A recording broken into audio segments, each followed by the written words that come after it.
Olá, seja bem-vindo novamente a mais uma aula do curso de Computação Forense e Investigação Digital. Nessa aula nós vamos tratar sobre a RFC 3227, que ela nos traz as diretrizes para coleta e armazenamento das evidências.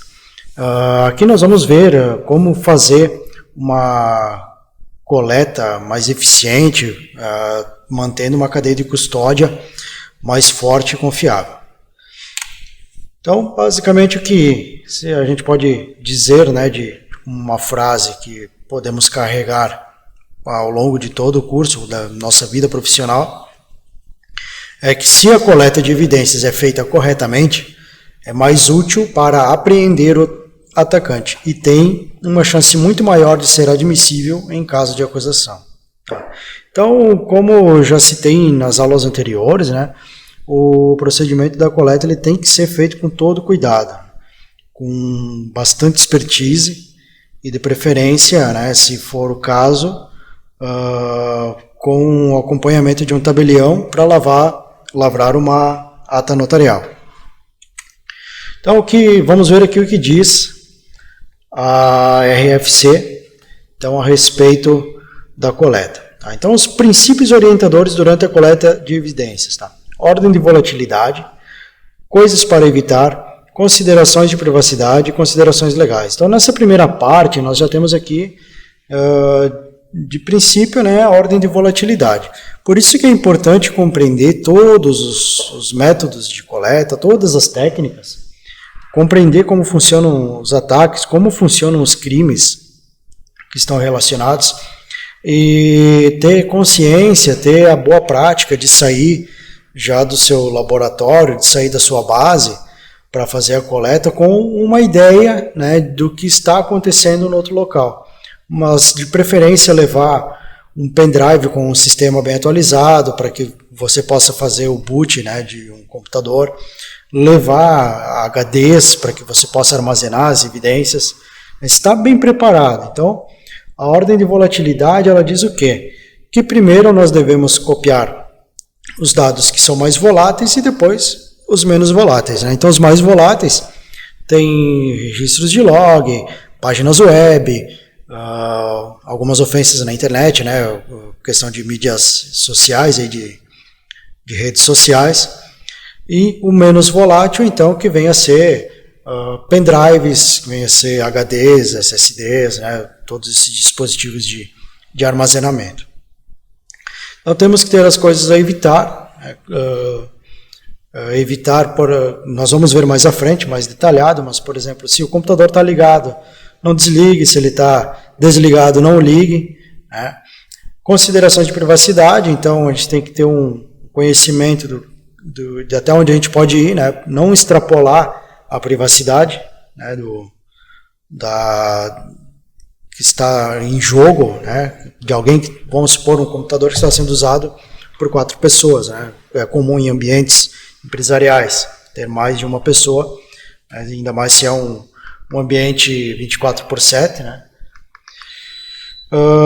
E as considerações legais, que daí a gente vem em acompanhamento, aí, segue sendo acompanhado pelo jurídico ou buscando por si só o conhecimento jurídico pertinente à ocasião. Aí na sequência temos o procedimento de coleta, que tem a transparência e as etapas da coleta, e o procedimento de arquivamento, que é a cadeia de custódia e onde e como arquivar. A cadeia de custódia, ela na verdade apesar de estar aqui mais para o final, ela parte do princípio que você tem que alimentá-la desde o começo. Então, a partir do momento que você aceitou trabalhar em determinado caso, você já está comprometido com a cadeia de custódia. Então, ela já está funcionando. Então, vamos lá. Princípios orientadores durante a coleta de evidência. Então, aderir à política de segurança do seu local e envolver o pessoal adequado na manipulação de incidentes e a aplicação da lei. Capture a imagem mais precisa possível do sistema. Esse capturar a imagem mais precisa possível do sistema, ou capturar imagem, ele vem de encontro com a cópia bit a bit, que a gente normalmente faz em HDs, né? Então uma cópia fiel daquilo, tá? Mas não necessariamente você sempre vai fazer cópia bit a bit de um HD, porque se você tiver, por exemplo, em um serviço de hospedagem que você precisa copiar, né, coletar algumas evidências, você não vai fazer uma cópia do disco, né, de armazenamento daquele servidor. Até porque você não vai poder parar o servidor, tem que manter a continuidade do negócio, né? Então você não pode ferir o negócio da empresa para obter a evidência. Salvaguarda, né? Claro, se você for, né, da área policial, se você estiver indo no local, na casa de uma pessoa lá e ela usa determinado computador lá, você pode, né, coletar sem problema nenhum, que se ela não tiver mais para usar, né, tiver uma busca em apreensão, o problema é dela, né? Inclusive, muitas vezes a pessoa vai junto, né? Então, mantenha notas detalhadas, né? Essas etapas devem, né, incluir dados, datas e horários. Se possível, gere uma transcrição automática, né? E as notas e impressões devem ser assinadas e datadas. Então, registrar tudo o que está acontecendo, tá? Vai lá, pega uma folha de papel e escreva tudo o que está acontecendo, ou pega um bloco de notas aí no seu laptop e vai registrando, né? Normalmente, isso é feito com mais pessoas, né? Dependendo se é uma operação policial, é feito com mais pessoas e não uma única, né? Então, você vai ter uma equipe.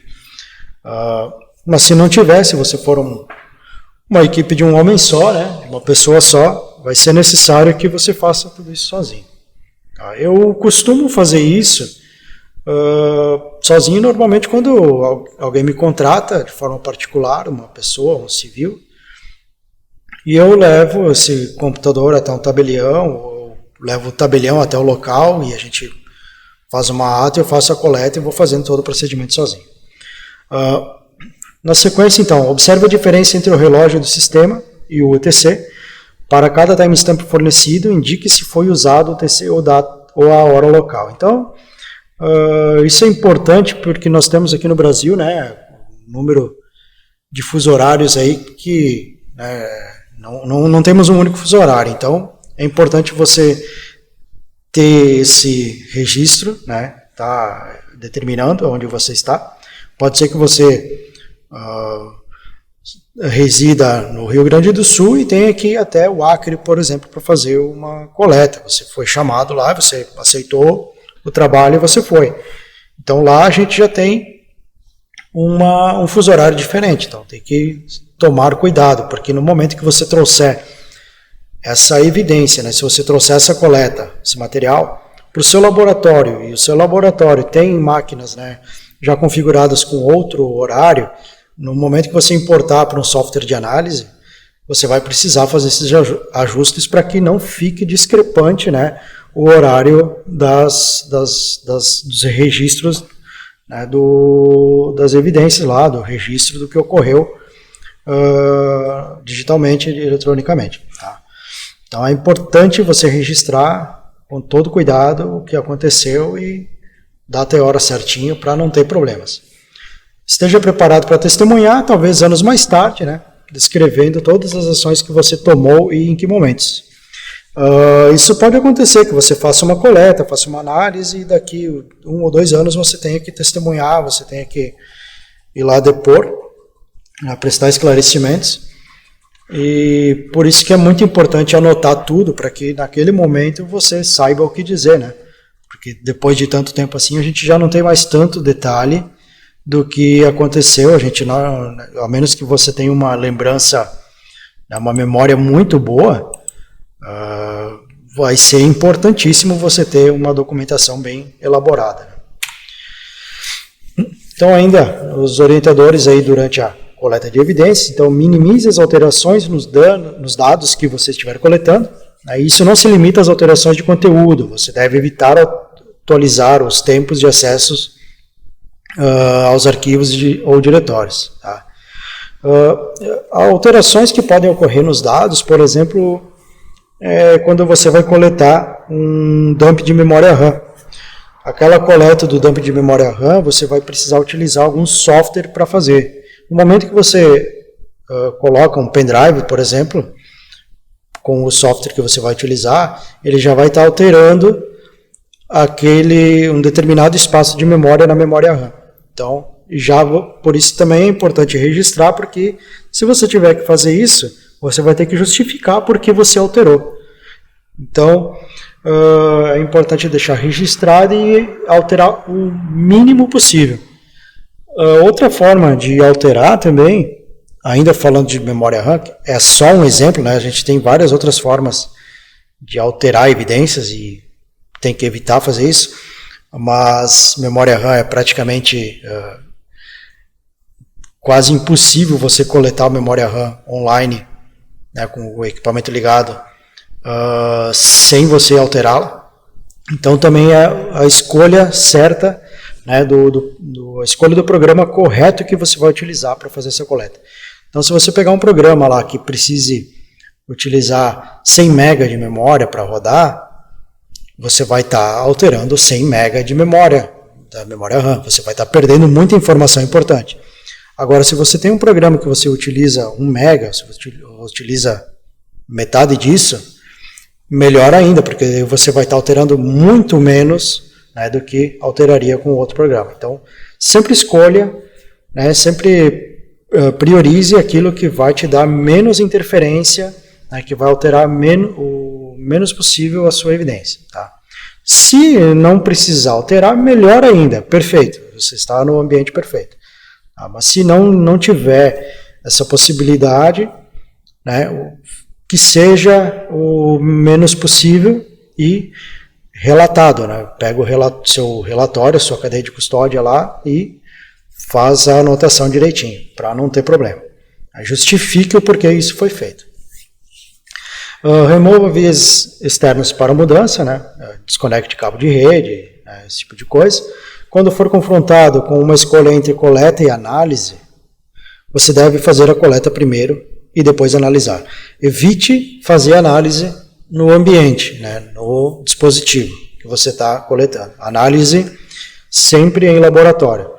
A facilidade que nós temos hoje com a informática, com a tecnologia, é que a gente pode fazer cópias, armazenar em HDs externos e levar para fazer em laboratório. Então é diferente do que o pessoal que trabalha, né, com cenas de crime, onde tem um cadáver, por exemplo, que ele não vai poder fazer a coleta daquele ambiente, ele não vai poder duplicar aquele ambiente, né, de forma fiel e íntegra, para fazer no laboratório, então muitas vezes ele vai ter que fazer alguma análise lá no local mesmo, mas como o nosso caso não é esse, né, sempre faça a coleta e depois analise. Né, não, porque você analisar no local, você também pode estar fazendo alteração na evidência e você vai estar contaminando aquela prova, vai estar contaminando a sua evidência, e não é bom. Embora não seja necessário indicar se os procedimentos devem ser implementáveis, né? Como em qualquer aspecto de uma política de resposta a incidentes, os procedimentos devem ser testados para assegurar a viabilidade, particularmente em uma crise. Se for possível, os procedimentos devem ser automatizados por razões de velocidade e precisão. Então, seja metódico. A questão de ser automatizado por razões de velocidade e precisão é a importância de você escolher um bom software, né, que te auxilie na coleta. Você pode fazer várias etapas manualmente, né, utilizando várias técnicas, mas se você tem um software que já faz isso, procure utilizar. Até uma recomendação, né, da própria RFC, então vamos seguir, que é mundialmente reconhecido, né, aplicado e tem uma validade, já é utilizado por muitos outros profissionais.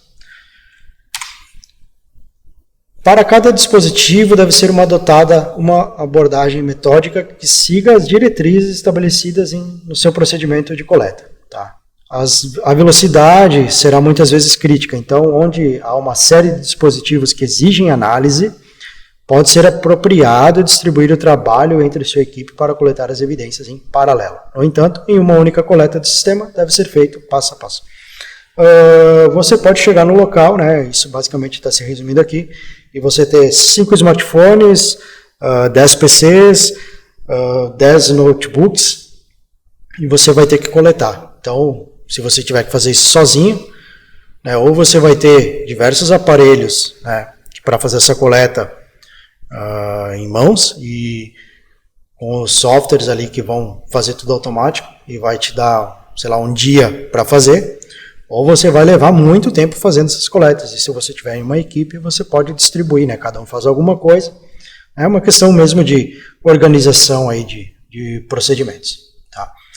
Proceda do volátil para o menos volátil, nós já vimos isso anteriormente, né? Então, primeiro se coleta aquilo que pode desaparecer, né? Para aquilo que talvez não desapareça. Você deve fazer uma cópia bit a bit da mídia do sistema. Então, se você deseja fazer análises forenses, você deve fazer uma cópia bit a bit da sua cópia da evidência para esse propósito, pois sua análise certamente irá alterar os tempos de acessos aos arquivos. Evite fazer perícias na cópia das evidências. Tá, o que a gente faz nesse momento nós primeiro fazemos uma cópia, né, bit a bit, então uma cópia fiel, vai ser íntegra, exatamente o ambiente que você copiou vai poder ser replicado, né, você vai ter fielmente aqueles dados, né, se você fizer a cópia bit a bit, disso que se trata, e você precisa ter duas cópias pelo menos. Então você copiou um HD, já se prepara para ter uma cópia da sua cópia, tá?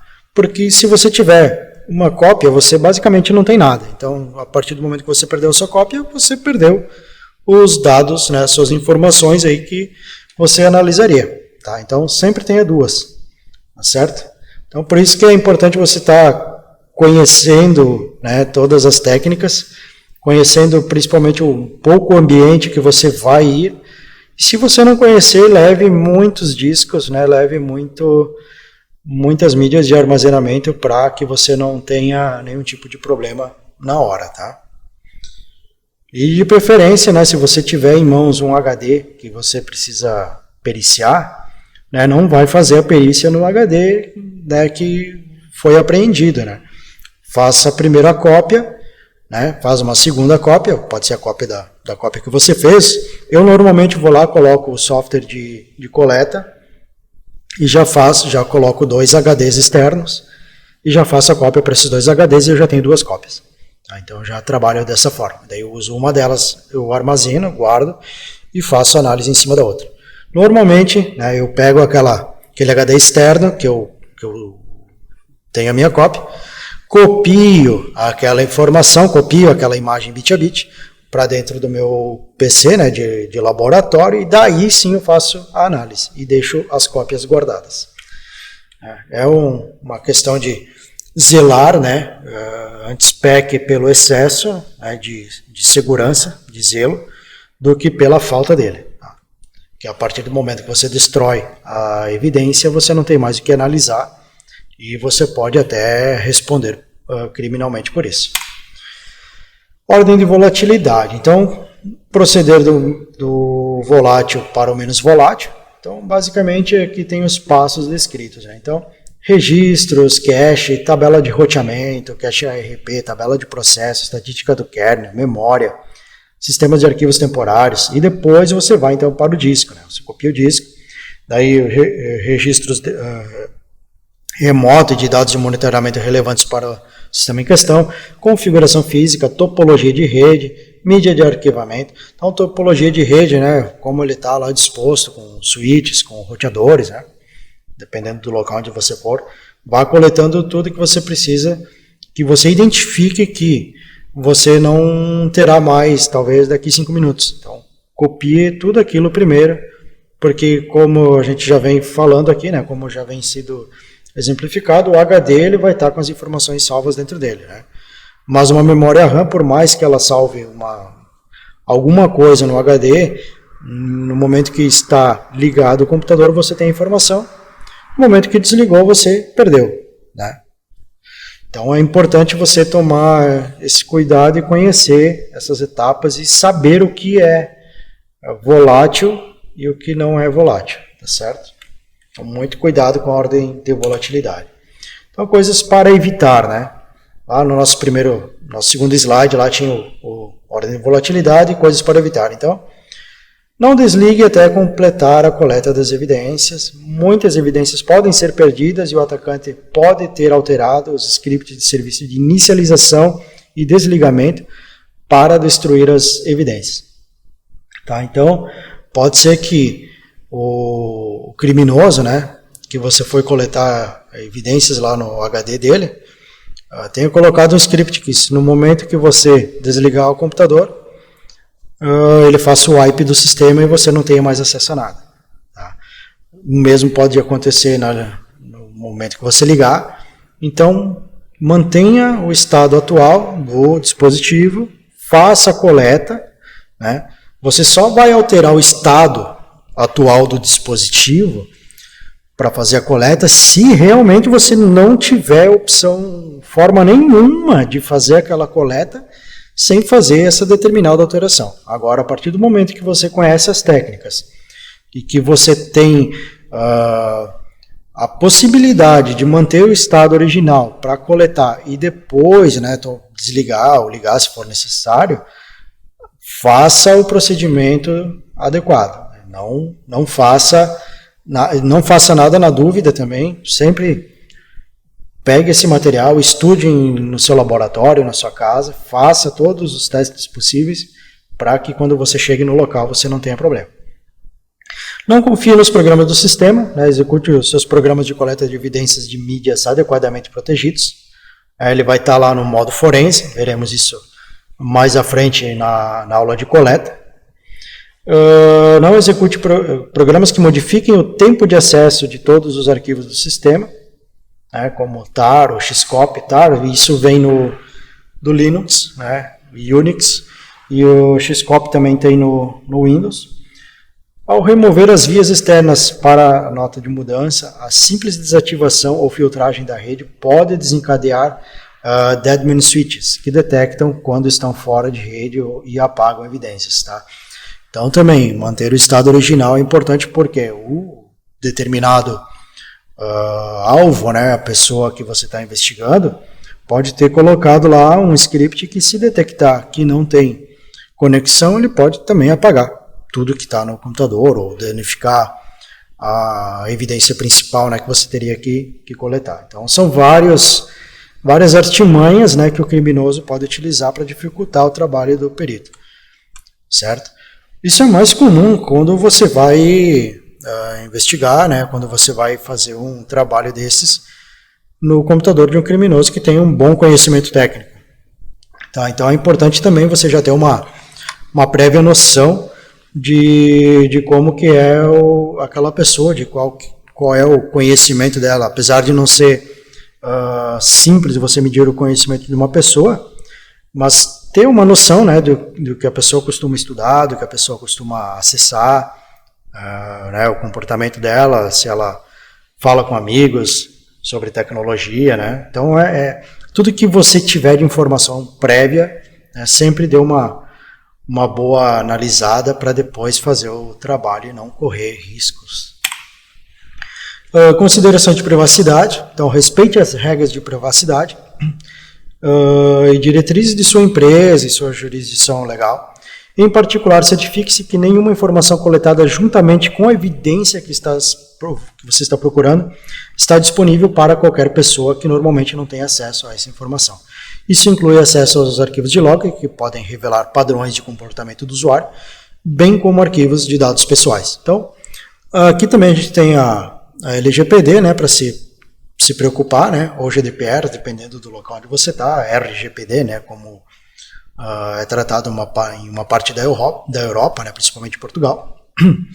Mas também diz ao fato de você não divulgar essa informação, né? Se você tem essa informação, se você coletou as evidências, somente as pessoas da sua equipe que tiver acesso deverão, né, manipulá-la, não qualquer outra pessoa, certo? Então tem que tomar muito cuidado. São recomendações, não? Você não vai ser, a RFC não vai punir, mas pode ser que alguma legislação, né, alguma lei venha a lhe punir caso você quebre alguma dessas regras aqui.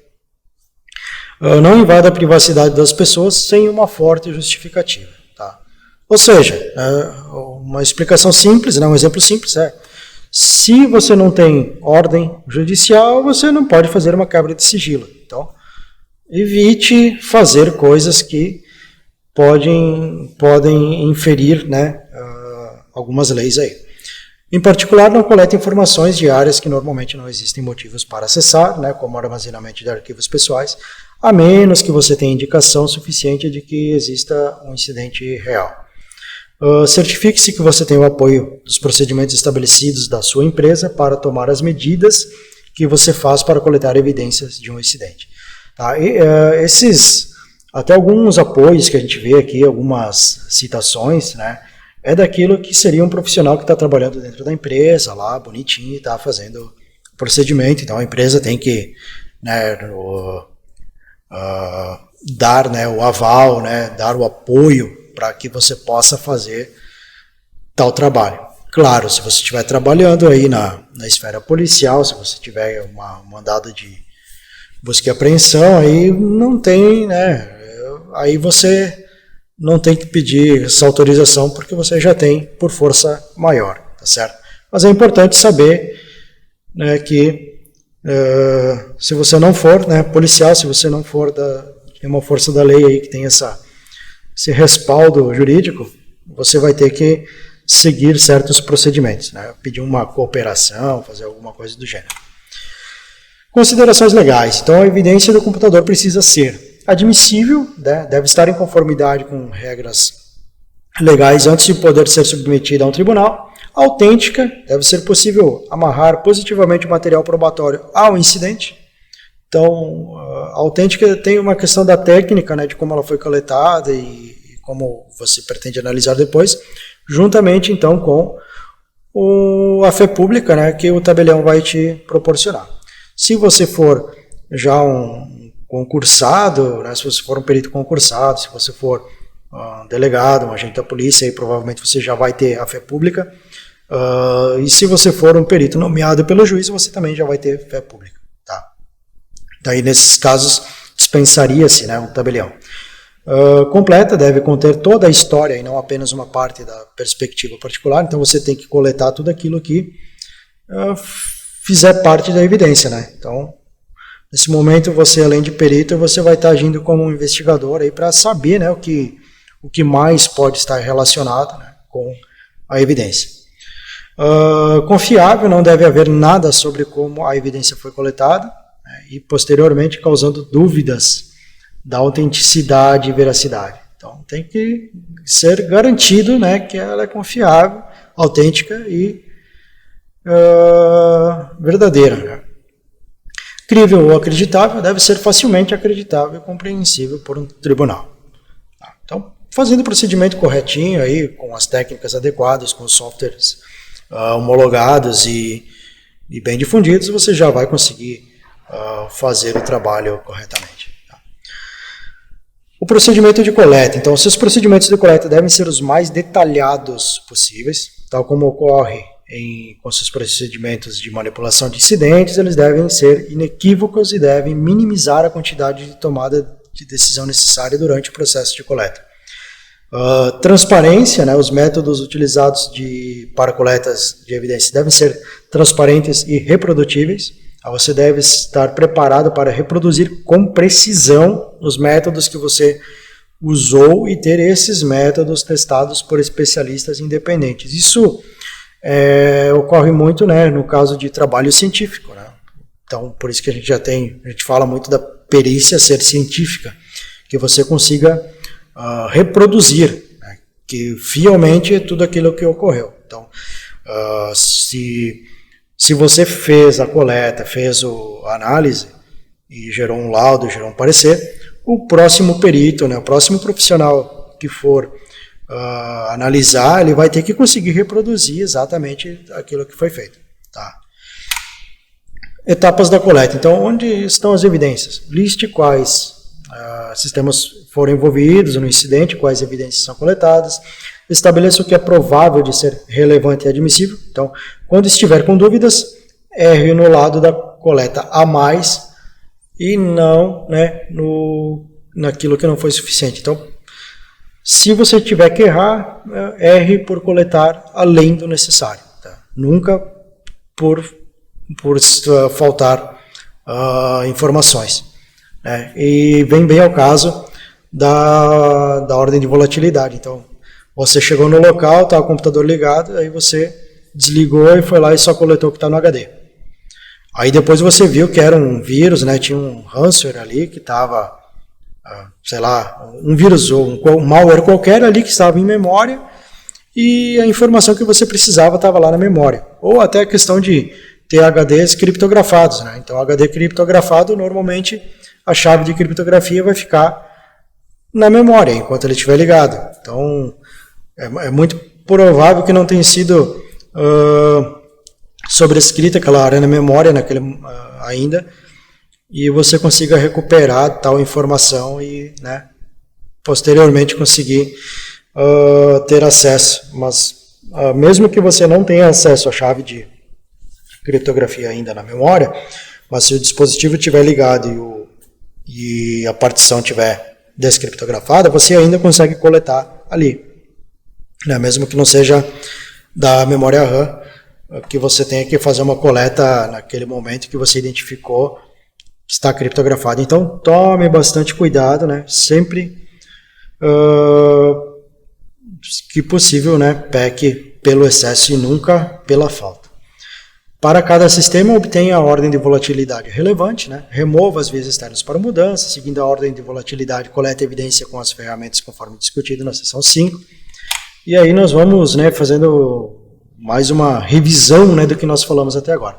Então, registre a marcação do relógio do sistema, pergunte o que mais pode ser evidência à medida que você trabalha através das etapas de coleta, documente cada passo, não se esqueça das pessoas envolvidas, né, faça anotações sobre quem está lá e o que eles estavam fazendo, o que eles observaram e como eles reagiram, porque pessoas, né, quando estão no local,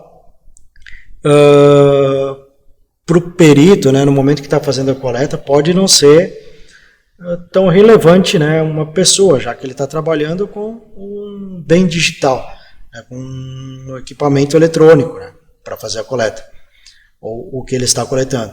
Mas pode ser que no momento da investigação como um todo, aquelas pessoas realmente façam sentido, podem estar envolvidas com um determinado delito, com um crime que pode estar ocorrendo ali. Então é importante que você também descreva quem estava lá, até por uma questão de preservação, né, de cadeia de custódia. Você não vai dizer que você estava sozinho no local onde tinham 10 pessoas, aí de repente teve a prova, o equipamento lá foi destruído, né, depois da sua coleta, e vão poder dizer que foi você, se você estava, né, sozinho. Então é importante sempre identificar. Se tem mais pessoas, né, faça essa identificação, até por essas questões também, tá? Principalmente. Né? Quando possível, você deve considerar a geração de soma de verificação, né, checksum, e assinatura criptografada da evidência coletada. Então, que no caso, é como se fosse um CPF daquilo que você coletou. Se você fizer uma coleta aí com o Paladin, que, né, nós vamos ver numa das próximas aulas, na aula de coleta, né, ele já vai fazer isso automaticamente. Então ele vai gerar uma identificação que garante que aquilo que você coletou, se sofrer alguma alteração posterior, né, ele vai ficar com um checksum diferente, né, ele não vai bater. Tá? Mas isso a gente vai ver tecnicamente como que funciona. Então, nós vamos fazer a coleta seguindo essas diretrizes para fortalecer o conhecimento. Então, procedimento de arquivamento. As evidências devem ser rigorosamente seguras. Além disso, a cadeia de custódia precisa ser claramente documentada. Então, tudo aquilo que eu falei até agora, basicamente, né, documentação e documentação. Cadeia de custódia, né, registrando tudo bonitinho o que foi feito. E quem estava trabalhando, né, quem estava envolvido naquele registro. Cadeia de custódia, então você deve ser capaz de descrever claramente como a evidência foi encontrada, né? Fotografe o local, faça filmagens, né? Faça todo o procedimento Você chegou no local lá, pega o smartphone ou pega uma câmera fotográfica, fotografe tudo o que estava acontecendo. Antes mesmo de colocar a mão nos dispositivos, já tenha as imagens registradas, né? De todo o ambiente, quem estava lá com você, deixe tudo claramente evidenciado, tá? Então você deve ser capaz de descrever claramente como a evidência foi encontrada, como ela foi tratada e tudo o que aconteceu com ela.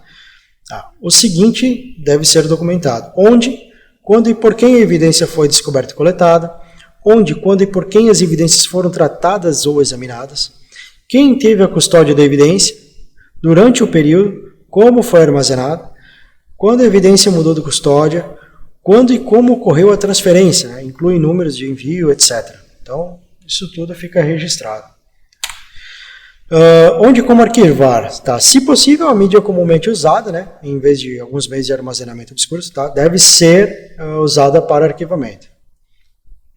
O acesso à evidência deve ser extremamente restrito e deve ser claramente documentado. A gente vê documentação em todo lugar que a gente lê, tá?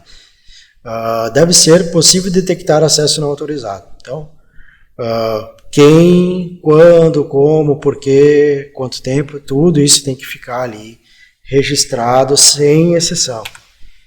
Então, aqui está a referência, né? Da onde foi extraído essa informação, né, de onde tem a RFC, que eu fiz a tradução livre aí para a gente poder seguir a nossa aula.